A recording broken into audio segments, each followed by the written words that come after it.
हो गया है। आप सभी का स्वागत है प्रयास आर्ट्स क्लासेज में। तो देखिए दोस्तों, हम लोगों ने कल तक जहां तक पढ़े थे उससे आगे आज हम लोग पढ़ने वाले हैं। तो आइए हम लोग चर्चा करते हैं। हम पढ़ रहे थे हड़प्पा सभ्यता के बारे में। उसके बारे में कल के वीडियो में हम जहां तक पढ़े थे, कल के वीडियो में लास्ट तक पढ़े थे मोहनजोदड़ो से जो मिला घर का प्रमाण है, जो घर कैसे बनाया गया था सिंधु घाटी सभ्यता में, हम लोगों ने उसे समझाया था। अब आज समझेंगे उससे आगे। देखिए आज जो समझेंगे, सबसे पहले बताए थे दुर्ग भाग और निचला शहर। तो दुर्ग भाग पहले समझते हैं। ये देख रहे हैं आपके सामने जो स्क्रीन पर ये जो पिक्चर है, ये पूरा सिंधु घाटी सभ्यता के दुर्ग शहर का है। कितना बताए थे, दुर्ग शहर ऊंचे स्थान पर बसाया गया था। ये दुर्ग शहर का पूरा मैप आपको दिख रहा होगा। यहाँ पर हम एक एक बात को समझते हैं। देखिए यहाँ पर क्या है, पूरा स्थल 2 है, मतलब यहाँ पर जमीन दूसरा पूरा स्थल है। मार्शल द्वारा खोदी गई गहरी खाई, ये जो दिख रहा है आपको ये क्या है, खाई है, गहरी खाई है, जिसको किसने खोजा था, सर जॉन मार्शल। बताए थे सर जॉन मार्शल 1902 में पुरातत्व विभाग के डायरेक्टर बने थे। अलेक्जेंडर कनिंघम के बाद यही बने थे पुरातत्व विभाग के डायरेक्टर, और इन्हीं के समय में हड़प्पा सभ्यता की खोज हुई थी। तो देख रहे हैं मार्शल द्वारा खोदी गई खाई, गहरी खाई है ये, देखिए। उसके बाद देखिए विशाल आंगन है, जो घर बनाया होता था उसमें बताए थे आंगन होता था, किचन बाथरूम होता था, वो सब होता, शौचालय होता था, स्नान घर होता था, स्नानागार तो मिला ही है। तो देखिए विशाल आंगन यहाँ पर बना है, देख रहे हैं यहाँ पर ये जो चित्र है आपको विशाल स्नानागार आंगन है। उसके बाद देखिए यहाँ पर महाविद्यालय, ये जो आपको पिक्चर दिख रहा होगा ये क्या है, महाविद्यालय है। दुर्ग भाग की बात कर रहे हैं, ये सब निचला शहर में नहीं। दुर्ग भाग थोड़ा डेवलप था, मतलब विकसित था वो। ये निचला शहर की अपेक्षा में ना दुर्ग भाग बहुत ज़्यादा विकसित था। तो यहाँ पर हर एक चीज़ अच्छा ही होगा। देखिए यहाँ पर विद्यालय है, बहुत अच्छा विद्यालय। उसके बाद देखिए ये क्या है, कह रहा है देवीय मार्ग। देवीय मार्ग क्या होता है, मतलब मानना था कि देवी देवता होते हैं। सिंधु घाटी सभ्यता में ना देवी देवता को माना जाता था। ये क्या है, दैवीय मार्ग है। उसके बाद स्तूप क्षेत्र। स्तूप क्षेत्र क्या है, स्तूप क्षेत्र मान लीजिए स्तूप का संबंध तो वैसे बौद्ध धर्म से है, लेकिन स्तूप क्षेत्र यहाँ पर देखिए, स्तूप क्षेत्र जहाँ पर किसी को मर जाता है उसके बाद दफनाने के बाद ना वहाँ पर गोलाकार बना दिया जाता है गुम्बद की तरह, उसको क्या कहते हैं, स्तूप कहते हैं। इसके बाद देखिए ये जो आपको दिख रहा है मुख्य सड़क, बताए थे सिंधु घाटी सभ्यता में एक मुख्य सड़क थी, एक गली की सड़क थी। तो मुख्य सड़क की चौड़ाई 8 से 10 मीटर थी और गली के सड़कों की चौड़ाई लगभग 3 से 4 मीटर की थी। तो ये जो दिख रहा है मुख्य सड़क है। यहाँ पर देखिए मोहनजोदड़ो से मिले विशाल स्नानागार है। स्नानागार बताए थे, विशाल स्नानागार, विशाल अन्नागार कहाँ से मिला है, मोहनजोदड़ो से मिला है। तो विशाल स्नानागार ये आपको दिख रहा है। और विशाल स्नानागार के ना उत्तर और दक्षिण से नीचे जाने के लिए, स्नानागार में प्रवेश करने के लिए उत्तर और दक्षिण की तरफ से क्या बनाया गया था, सीढ़ी बनाया गया था, सीढ़ियों का निर्माण किया गया था। और इसका प्रयोग वे लोग करते थे जब पर्व त्यौहार के मौके पर कोई धार्मिक अनुष्ठान होगा, उस समय विशाल स्नानागार का प्रयोग किया जाता था स्नान करने के लिए। यहाँ पर देख रहे हैं माल गोदाम है, क्या है, माल गोदाम। उसमें क्या रखा, खजाना उजाना रखा जाता था। जैसे देश का जो मुद्रा कोष होता है ना, यही माल गोदाम है सिंधु घाटी सभ्यता का। यहाँ आर.ई.एम. व्हीलर द्वारा खोदी गई गहरी खाई। यहाँ का जो खाई है ये जो दिख रहा है वो कौन खोजा था, आर.ई.एम. व्हीलर ने खोजा था। और यहाँ का खाई कौन खोजा था, मार्शल, जॉन मार्शल खोजा था। और यहाँ का व्हीलर खोजा था खाई। इसके बाद देखिए यहाँ पर सीढ़ियाँ बनाई गई है। ये सीढ़ियाँ माल गोदाम में प्रवेश करने के लिए बनाई गई है।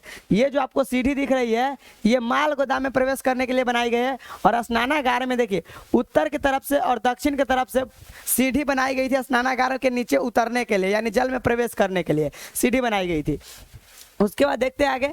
यहाँ पर देखिए जॉनसन द्वारा खोदा गया कुआं। सिंधु घाटी सभ्यता में कुआं खोजा था कौन, जॉनसन। यहाँ पर लिखा है जॉनसन द्वारा खोदा गया कुआं। उसके बाद दक्षिणी हिस्सा है, दुर्ग भाग का दक्षिणी हिस्सा क्या होता है, दक्षिणी मतलब नीचे होता है, तो नीचे क्या है, दक्षिणी हिस्सा ये सब था। उसके बाद एल क्षेत्र, ये सब एल क्षेत्र मतलब यहाँ पर ना आयल का मतलब क्या होता है, तेल उल का निर्माण, पेट्रोलियम वाला क्षेत्र था दुर्ग भाग में। ये सब स्तंभों वाला क्षेत्र, स्तंभ पता है ना, खंभा, पिलर जिसको कहते हैं, पिलर इंग्लिश में पिलर कहते हैं, वो स्तंभ वाला क्षेत्र था ये सब दुर्ग भाग का। तो ये सब समझ में आया। दुर्ग भाग का ये मैप है, इसको याद रखिएगा थोड़ा और तंका ये देख लीजिए। क्या कहता है, विशाल स्नानागार आंगन में बना एक आयताकार जलाशय है। विशाल जो स्नानागार है वो कहाँ बना होता था, आंगन में बना होता था। जलाशय का मतलब जिसमें जल जमा होता है, तो जलाशय है जो चारों ओर से एक गलियारे से घिरा, जो चारों ओर से किससे घिरा होगा, गलियारा से, जो गली की होती उससे घिरा होता था, और दोनों उत्तर और दक्षिण की तरफ से सीढ़ी बनाई होती थी। यहाँ पर देखिए जलाशय के तल तक यानी नीचे, जलाशय के नीचे जाने के लिए ना क्या उसके उत्तरी और दक्षिणी भाग में 2 सीढ़ियां बनी थी। जलाशय के किनारों पर ईंटों को जमा कर तथा जिप्सम के गारे, मतलब ईंटा बालू सीमेंट से जो पक्का किया जाता है ना, उससे क्या कर दिया गया था, उसको जलबद्ध किया गया था, मतलब बांध, जिसको बांध दिया जाता है ना, उसी प्रकार जलाशय से पानी बाहर ना जाए, बहने ना पाए, इसीलिए उसको क्या कर ईंटा से बांध दिया गया था। बांध, जिस प्रकार अभी बांधा जाता है उसी प्रकार उसे बांध दिया गया था। इसके तीनों ओर कक्ष बने हुए थे। जलाशय के जो स्नानागार है उसके तीनों ओर रूम बना होता, कमरा बना होता था, कमरा बना हुआ था। कुआं था। जलाशय से पानी एक बड़े नाले में बह जाता था। जलाशय से पानी कहाँ बहता था, बड़े नाले में बहता था। तो ये सब समझ में आया होगा, ये सब कल भी बताए थे, इस सब के बारे में चर्चा करते हैं। सीधे अब आगे बढ़ते, ठीक है, कल चर्चा किए थे इस सब के बारे में, थोड़ा आगे बढ़ते। देखिए आगे बढ़ते हैं। हाँ, यहाँ पर आएगा थोड़ा मोहनजोदड़ो के अवशेष के बारे में चर्चा करेंगे हम।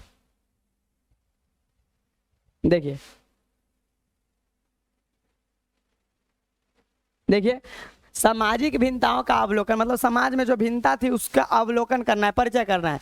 पूरा तत्व यह जानने के लिए क्या किसी, सबसे पहले ये पिक्चर देखिए, मोहनजोदड़ो से ना एक तांबे का आईना मिला है, जिसको शीशा कहते हैं। तांबे का आईना, जो मुंह चेहरा देखने वाला होता है ना, वही तांबा का बना हुआ था। किसका बना हुआ था, तांबा का। तो ये जो आप देख रहे हैं ना, तांबा का आईना है। ये कहाँ से मिला है, तांबे का दर्पण मिला है। दर्पण का मतलब ये होता है आईना। तांबे का आईना कहाँ से मिला है, मोहनजोदड़ो से। ये पूछा जाता है आपके कंपटीशन के एग्जाम में, पूछा जाता है। 12th में ये नहीं पूछा जाता है, कंपटीशन में खूब पूछा जाता है कि तांबे का दर्पण किस नगर से मिला है, मोहनजोदड़ो से। याद रखिएगा, मोहनजोदड़ो से मिला है तांबे का जो दर्पण है। तांबे का दर्पण कहाँ से मिला है, मोहनजोदड़ो से। इसका प्रयोग किस लिए करते थे, वो अपने चेहरा देखने के लिए, अपनी चेहरा को देखने के लिए इस तरह के दर्पण का प्रयोग करते थे। अभी की तरह तो शीशा था नहीं, कांच था नहीं, वो लोग तांबा का धातु था, उसी का बनाए थे दर्पण, जिसमें अपना चेहरा देखते थे और साफ से दिखाई भी देता था। इतने फ्रेश से बनाए गए थे, देख रहे हैं एकदम कितना बढ़िया है। ये तांबा का दर्पण है।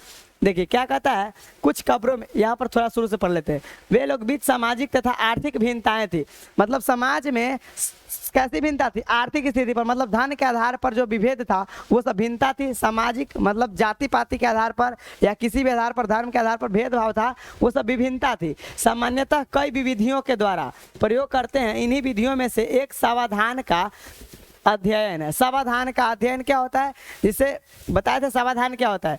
जो व्यक्ति मर जाता है, कोई भी इंसान मर जाने के बाद उसके जो शव होता है उसको क्या कहते हैं, समाधान कहते हैं। समाधान का अध्ययन है।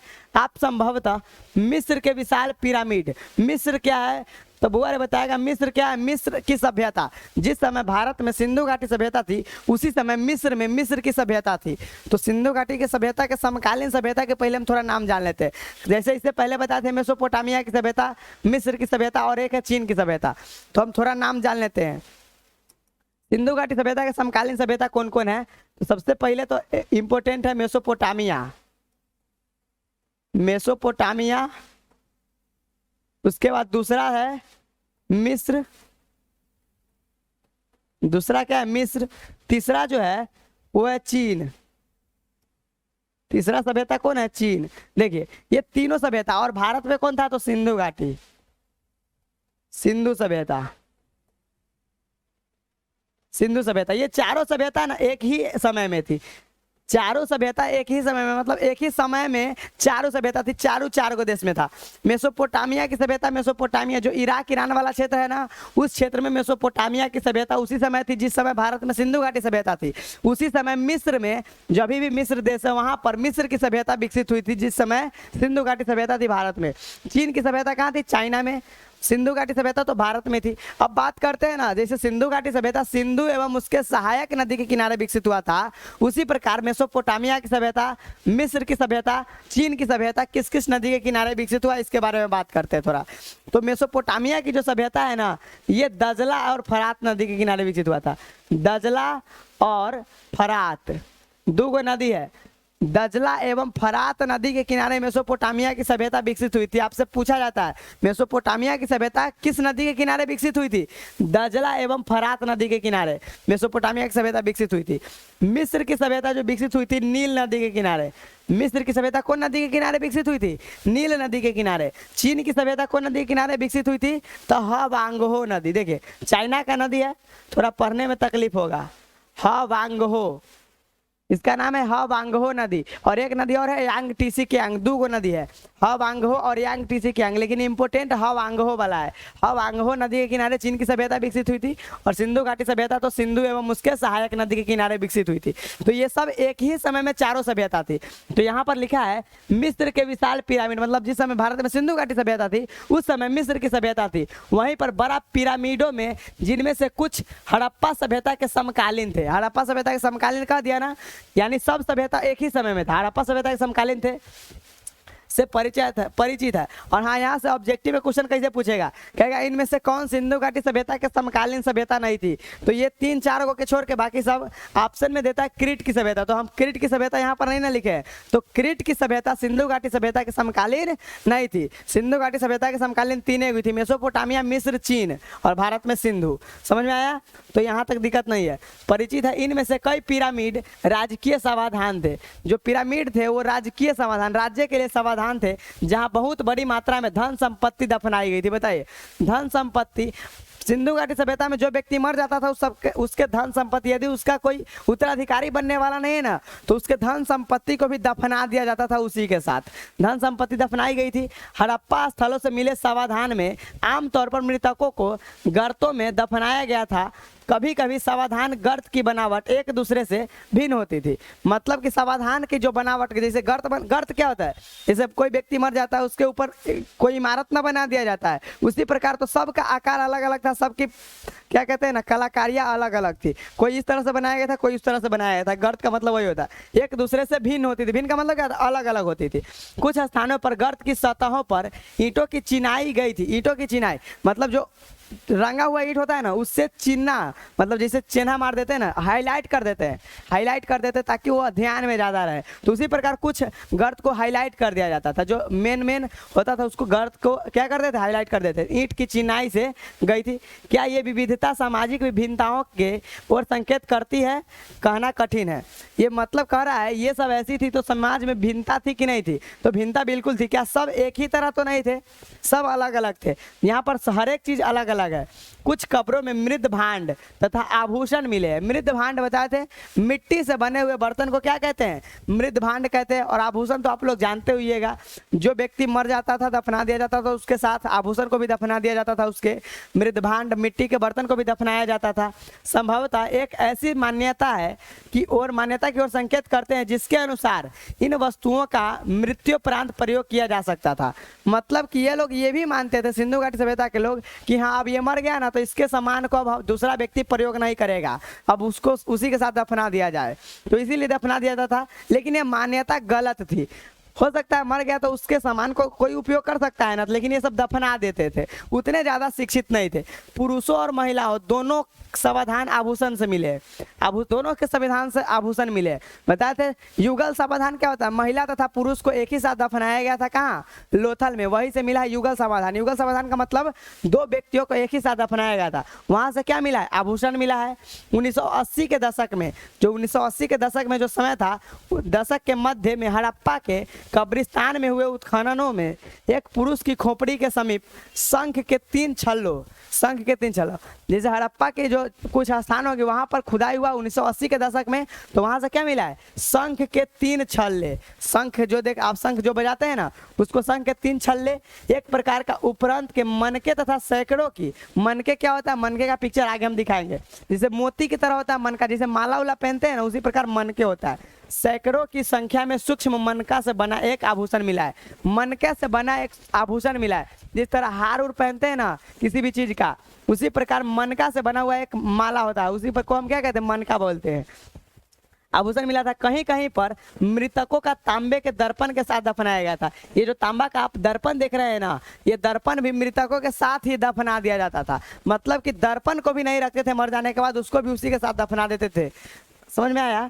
उसके बाद परंतु कुल मिलाकर ऐसा लगता है कि हड़प्पा सभ्यता के निवासियों का मृतकों के साथ बहुमूल्य वस्तुएं दफनाए में विश्वास नहीं था।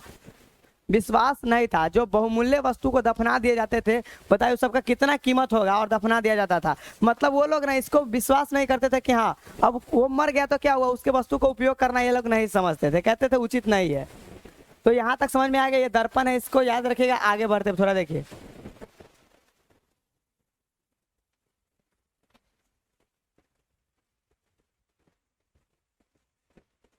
देखिए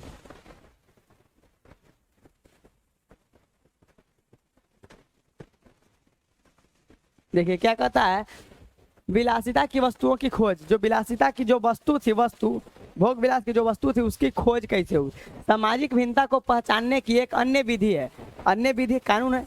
ऐसी पुरातत्व वस्तुओं का अध्ययन जिन्हें पुरातत्वविद मोटे तौर पर करते हैं। मोटे तौर पर मतलब क्या होता है, मोटा मोटी करिए ना कहता मोटा मोटी इस काम को खत्म कीजिए जल्दी से नहीं। उसी प्रकार मोटे तौर पर उपयोगी तथा विलास की वस्तुओं में वर्गीकृत करते हैं। पहले वर्ग में रोजमर्रा के उपयोग की वस्तुएं सम्मिलित है, जिन्हें पत्थर अथवा मिट्टी जैसे सामान्य पदार्थों से आसानी से बनाया जा सकता था। जो रोजमर्रा होता था पत्थर से बनाया जाता था या मिट्टी से बनाया जाता था, कौन, रोजमर्रा।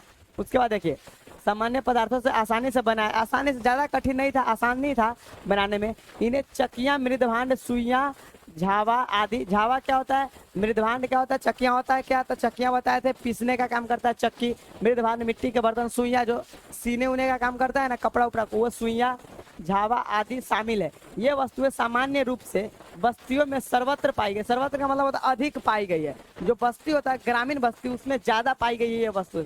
कौन, चक्कियाँ, मृदभांड, सुइयाँ, झावा, ये सब कहाँ पाया गया है, बस्ती में ज्यादा पाया गया है। उसके बाद देखिए पुरातत्वविद उन वस्तुओं को कीमती मानते हैं। पुरातत्वविद उन वस्तुओं को क्या मानते हैं, कीमती। बताइए सिंधु सभ्यता का जो वस्तु सब है उसको इतना अधिक कीमती मानते हैं कौन, पुरातत्वविद।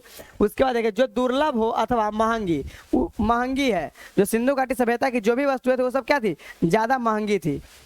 उसके बाद देखिए क्या कहता है, स्थानीय स्तर पर अनुपलब्ध पदार्थों से अथवा जटिल तकनीकों से बनी। जटिल तकनीक मतलब ज़्यादा दिमाग लगा के बनाया गया था। जटिल तकनीक क्या मतलब, उद्योग धंधा में ज़्यादा मशीनीकरण का उपयोग नहीं करते थे ये लोग, उस समय तो मशीन था ही नहीं। इस प्रकार फ्यांस क्या है, फ्यांस का घिसी हुई रेत अथवा बालू तथा रंग और चिपचिपे पदार्थ के मिश्रण को पकाकर बनाया गया पदार्थ। ये जो आप लोग देख रहे हैं ना, ये घड़ा टाइप का, ये क्या है, फ्यांस से बना एक पात्र है। पात्र का मतलब क्या होता है, बर्तन होता है ना पात्र, जैसे कोई वस्तु हुआ तो ये किसका बना है, फ्यांस से बना एक पात्र। ये आपको पिक्चर दिख रहा होगा, रेत बालू की तरह, एकदम बालू की तरह, एकदम रंग कैसा है, मिट्टी कलर का रंग है। तो समझ में आया, ये सब इसको याद रखेंगे, ये पिक्चर दिखाने के लिए समझाए हैं। अब थोड़ा आगे बढ़ते हैं, सिंधु घाटी सभ्यता में आगे बढ़ते हैं। सारा क्वेश्चन आंसर करवाएंगे, उस सब के बाद सब क्लियर हो जाएगा। देखिए थोड़ा आगे पढ़ लेते हैं। देखिए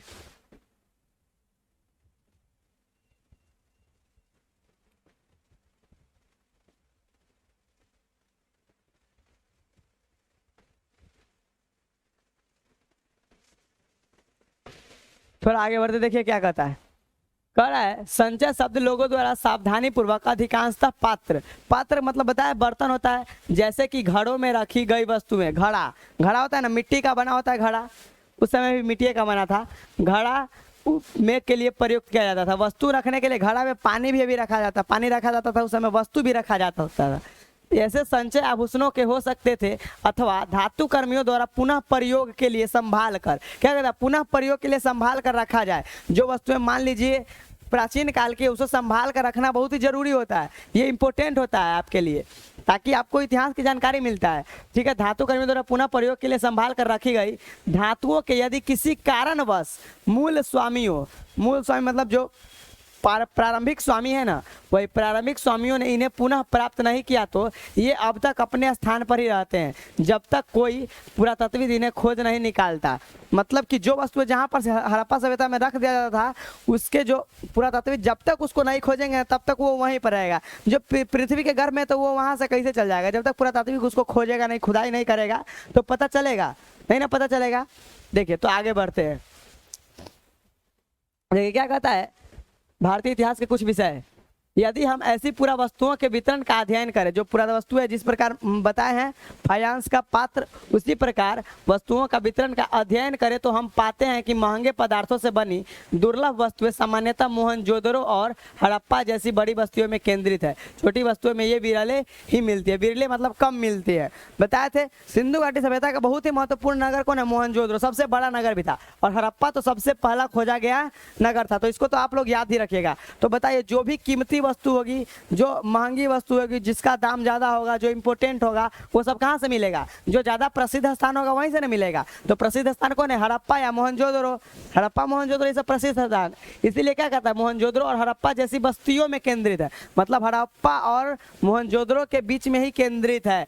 छोटी बस्तियां में जो छोटी मोटी बस्ती हो गए, जैसे धौलावीरा, लोथल, रंगपुरी समय ना कम मिलते हैं। बिरले का मतलब कम मिलते हैं।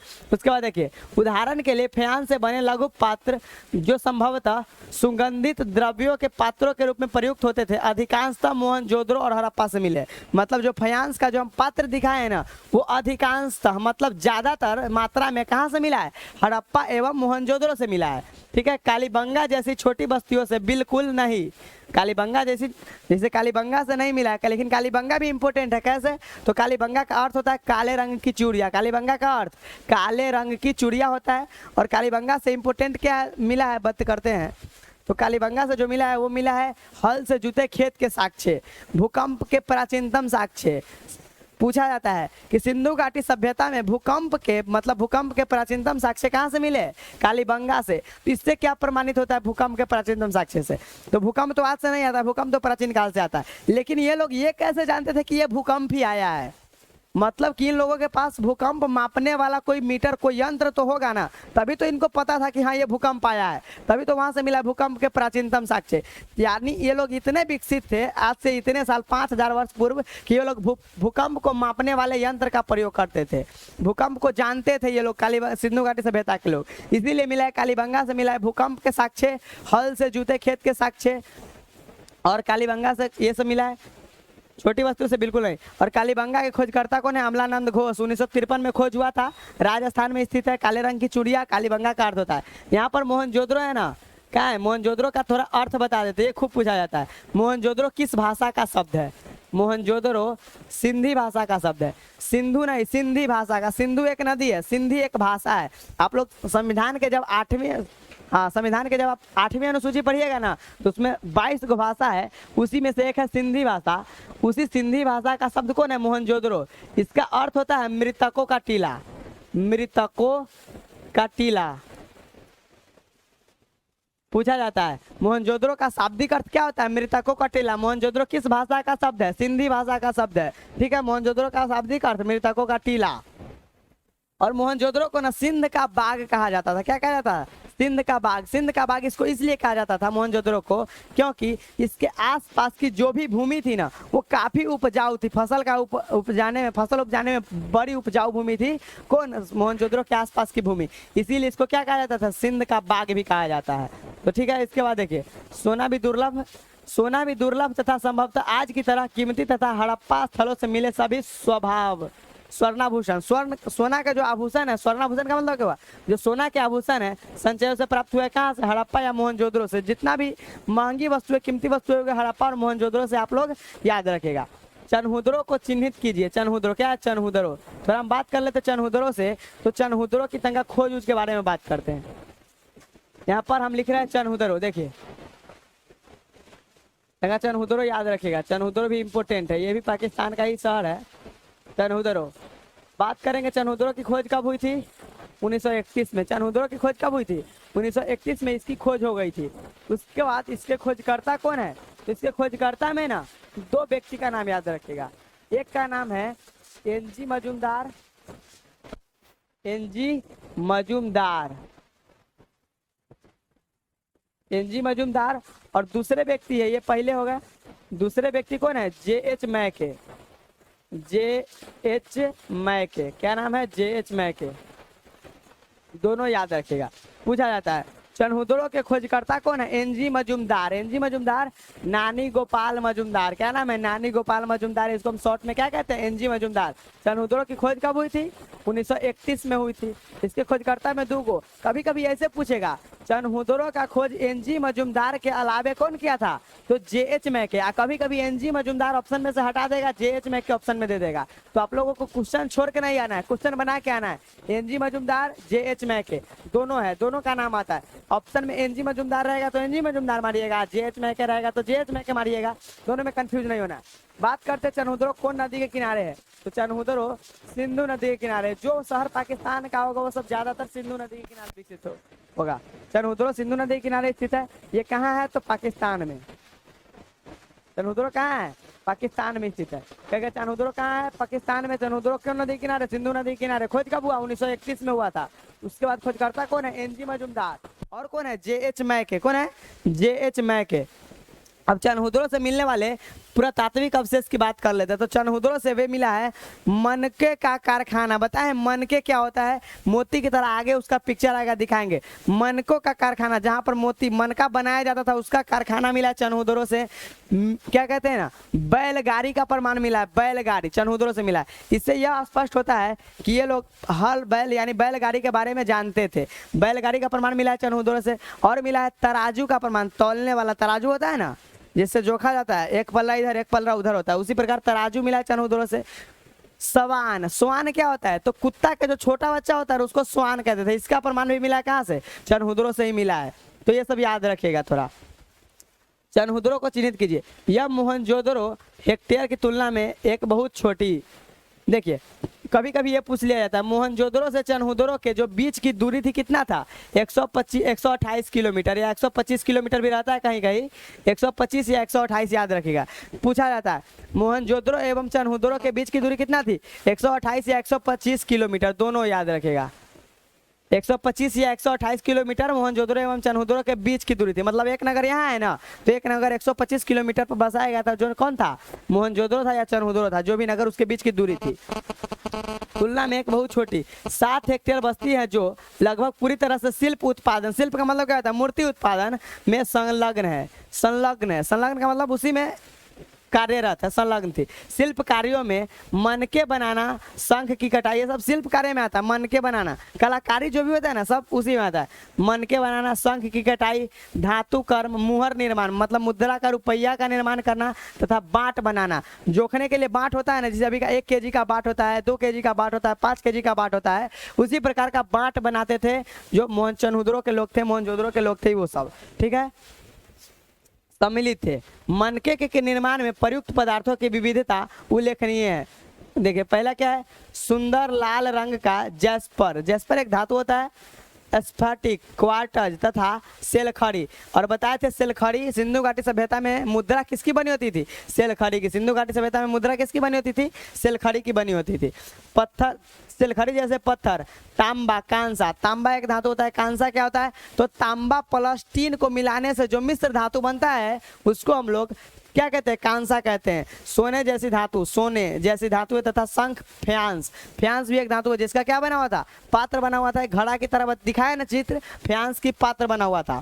फ्यांस और पक्की मिट्टी सभी का प्रयोग मनके बनाने में होता था। मनके बनाने में इतना चीज का प्रयोग होता था। उसके बाद देखिए कुछ मनके 2 या उससे अधिक पत्थरों को आपस में जोड़कर बनाए जाते थे। 2 या उससे अधिक पत्थर, मान लीजिए पत्थर को जोड़कर मनका बनाया जाता था। छोटे छोटे पत्थर को ना जोड़ जोड़कर मनका का निर्माण कर दिया जाता था। और कुछ सोने के टोप वाले पत्थर के होते थे, सोने के टोप वाले, जैसे सोने का टोपी की तरह होता है ना, उसी प्रकार टोप वाले जो पत्थर होते थे ना, उसके भी मनके बनाए जाते थे। जैसे चक्राकार, बेलनाकार, गोलाकार, ढोलाकार, खंडित। कुछ आगे दिखाएंगे। चक्राकार, ये पूछा जाता है, चक्राकार अंगूठी बना हुआ। चक्राकार कैसा होता है, चक्राकार का हम चित्र बना दे थोड़ा। ये तो समझ में आया चनहुदरो के बारे, इसको हटाते हैं थोड़ा। आप देखिए चक्राकार कैसा होता है, हम चित्र बनाते थोड़ा। देखिए चक्र की तरह होता है। आप लोग कभी भगवान श्री कृष्ण का चक्र देखे, सुदर्शन चक्र, इसी तरह का होता है चक्राकार। ये क्या है, चक्राकार है, ये चक्राकार हुआ। बेलनाकार आप लोग तो मैथ में पढ़ते हुएगा, बेलनाकार। देखिए क्या होगा, बेलनाकार ऐसा आकार का। उसके बाद गोलाकार मतलब वृत्ताकार, गोलाकार, ढोलनाकार तथा खंडित। खंडित भी होते थे, कुछ टूटे टाटे होते थे। चक्राकार इंपोर्टेंट किस लिए बताते हैं, पूछा जाता है। चक्राकार अंगूठी यहाँ सिंधु घाटी सभ्यता में कहाँ से मिला है, चक्राकार अंगूठी, अंगूठी मिला है ना, चक्राकार। जैसे मान लीजिए एक अंगूठी होगा, उसमें ऐसे ऐसे ऐसे निकला होगा चक्र की तरह काटने वाला, उस तरह की अंगूठी मिली है। अंगूठी जो मिली है वो कहाँ से मिला है, बनवाली से मिला है। बनवाली सिंधु घाटी सभ्यता का एक नगर है जो हरियाणा में पड़ता है। कहाँ, हरियाणा में पड़ता है। वहाँ से मिला चक्राकार अंगूठी, या अंगूठी मिला। इससे ये पता चलता है कि वो लोग अंगूठी पहनते थे हाथ में या पैर में, जहाँ भी पहनते होंगे, लेकिन चक्राकार अंगूठी था, चक्र की तरह था। चक्राकार अंगूठी कहाँ से मिला है, बनवाली से मिला है। और ये बेलनाकार आप जो देख रहे हैं, बेलनाकार, बेलनाकार का इस प्रकार की मुद्रा मिली है, लंबाई से बेलन की तरह मुद्रा मिली है। वो कहाँ से मिला है, बेलनाकार मुहरे कहाँ से मिला है, कालीबंगा से मिला है। बेलनाकार मुद्रा कहाँ से मिला है, कालीबंगा से। चक्राकार अंगूठी कहाँ से मिला है, बनवाली से। ये सब याद रखते चलिएगा, पुरातात्विक अवशेष जो कुछ भी बता रहे हैं उस सबको याद रखिएगा। और आप लोग को ये बताते हैं, ऑफलाइन भी हमारी क्लास चलती है सीतामढ़ी में, आप लोग आकर पढ़ सकते हैं ऑफलाइन में भी, ठीक है। सीतामढ़ी में ऑफलाइन भी क्लास चलती है और ऑनलाइन भी। तो यहाँ पर बेलनाकार मुहरे कहाँ से मिले हैं, मुहरे का मतलब मुद्रा होता है, बेलनाकार मुद्रा कालीबंगा से मिला है। और चक्राकार अंगूठी जो मिला है, अंगूठी कहाँ से मिला है, बनवाली से मिला है। तो इसको याद रखेगा। आगे बढ़े, यहाँ पर तो समझ में आ गया होगा, थोड़ा आगे बढ़ते। अब देखिए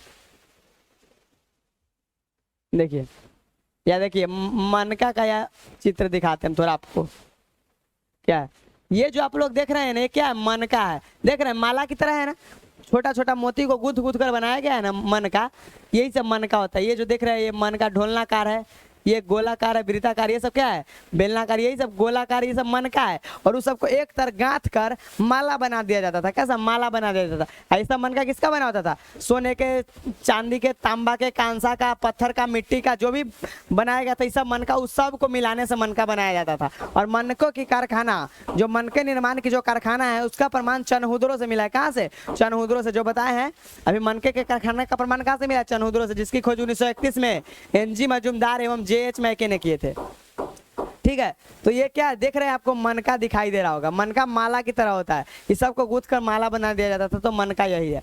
और ये जो देख रहे हैं औजार है, औजार, सिंधु घाटी सभ्यता में औजार देख रहे हैं, औजार, मनका बनाने वाला औजार है। इस तरह से मनका बनाया जाता था। जिस तरह आप लोग अभी चूड़ी लहठी बनाते हैं ना, जिस पर चूड़ी लहठी बनाते देखे होइएगा, उसी प्रकार का ये औजार है जिससे मनका बनाया जाता था। तो ये सब चित्र देखकर समझ में आता होगा। छोड़िए, अब आगे बढ़ते हैं, थोड़ा आगे बढ़ते हैं, बात करेंगे आगे की। देखिए देखिए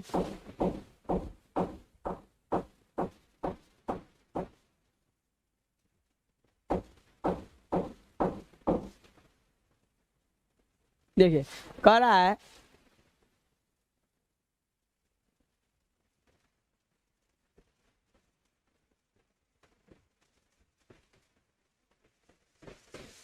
देखिए कह रहा है मनके बनाने की तकनीकों, मनके बनाने वाला जो टेक्नोलॉजी थी, तकनीकों में प्रयुक्त पदार्थ के अनुसार भिन्नताएं थी। भिन्नताएं मतलब अलग अलग पदार्थ का प्रयोग किया जाता था मनके बनाने में। सेलखड़ी, सेलखड़ी बताए थे, सेलखड़ी का मुद्रा बना होता था। सेलखड़ी जो एक बहुत मुलायम पत्थर है, मुलायम पत्थर है, जो उसका मुद्रा बना होता था, उसका मनके भी बनाए जाते थे। वो एक बहुत ही मुलायम पत्थर है, कड़ा नहीं है, मुलायम पत्थर है, आसानी से कार्य हो जाता था। मतलब सेलखड़ी का कार्य आसानी से हो जाता था, उतना कठिन भी नहीं था सेलखड़ी।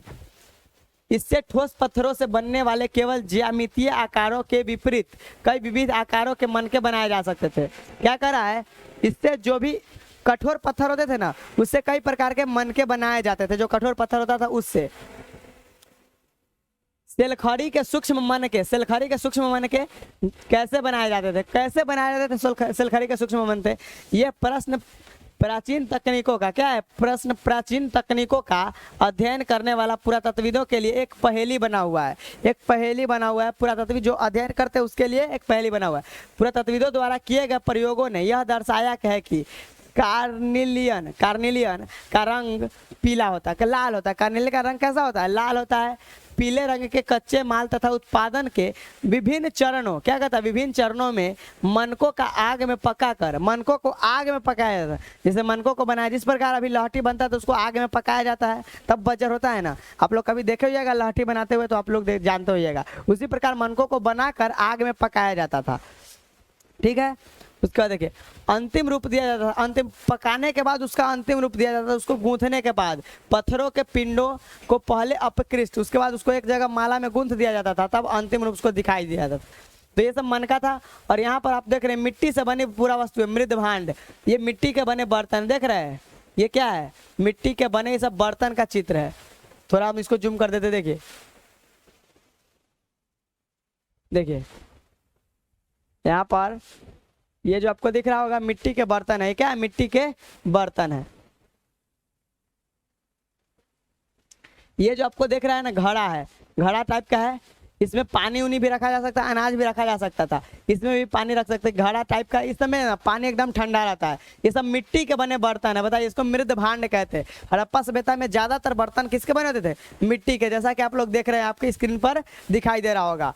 चलिए तो इसको चित्र को समझ में गए, आगे बढ़ते हैं अब थोड़ा आप, ठीक है।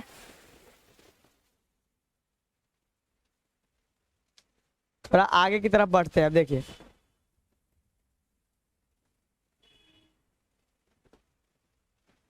देखिए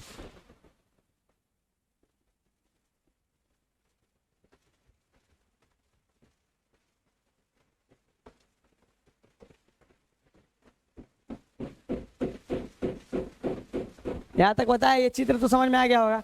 ये चित्र भी समझ लीजिए, ये क्या है, बताए थे कल, इसके बारे में हम बताए थे, इसके बारे में ज़्यादा चर्चा नहीं करेंगे। क्या है ये आप लोग बता सकते हैं, बताए थे स्त्री की लघु मृण मूर्तियाँ, बताए थे ना, स्त्री की लघु मृण मूर्तियाँ, छोटी मूर्ति मिली है स्त्री की, वो कहाँ से मिला है, स्त्री की जो छोटी मूर्ति मिली है वो कहाँ से मिला है, तो हड़प्पा से मिला है। ये खूब पूजा जाता है। स्त्री की लघु मृण मूर्तियां का प्रमाण हड़प्पा सभ्यता में किस नगर से प्राप्त हुए हैं, तो हड़प्पा से प्राप्त हुए। कहाँ से, हड़प्पा से। यहाँ पर चित्र देख रहे हैं, ये क्या है, मृण मूर्ति है, छोटा है